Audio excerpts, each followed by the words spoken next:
Les actions de Deutsche Bank chutent rapidement depuis que le ministère de la Justice américain a réclamé 14 milliards de dollars à la banque allemande.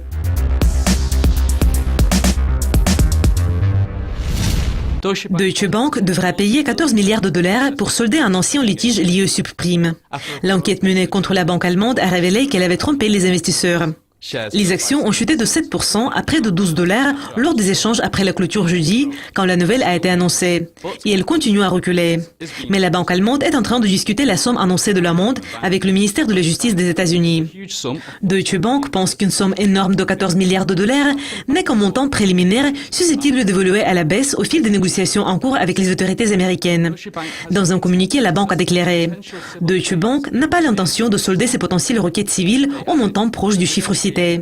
La banque a ajouté, les négociations ne font que commencer. Aucun détail de la vente abusive présumée n'a été révélé. Mais une source proche du dossier a déclaré à l'agence de presse AFP que les allégations sont liées aux ventes de titres hypothécaires réalisées lors de la crise de 2008.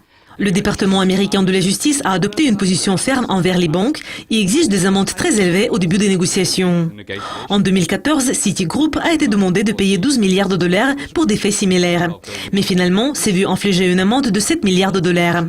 Goldman Sachs, un rival de Deutsche Bank, qui avait été également accusé d'avoir induit en erreur des investisseurs sur le marché des titres hypothécaires, a payé 5,06 milliards de dollars pour solder le litige avec le ministère de la Justice des États-Unis. Le montant préliminaire réclamé à Deutsche Bank représente une amende record jamais infligée par l'autorité américaine à une banque européenne après les crises bancaires de 2008. Cependant, Deutsche Bank a déclaré qu'il avait provisionné dans ses comptes 6,2 milliards pour faire face aux poursuites judiciaires dont elle fait l'objet. Cela conclut la revue de presse d'aujourd'hui. Restez à l'écoute de Lucascopy TV pour découvrir plus de détails à ce sujet. Je m'appelle Kaya Skalil. Au revoir.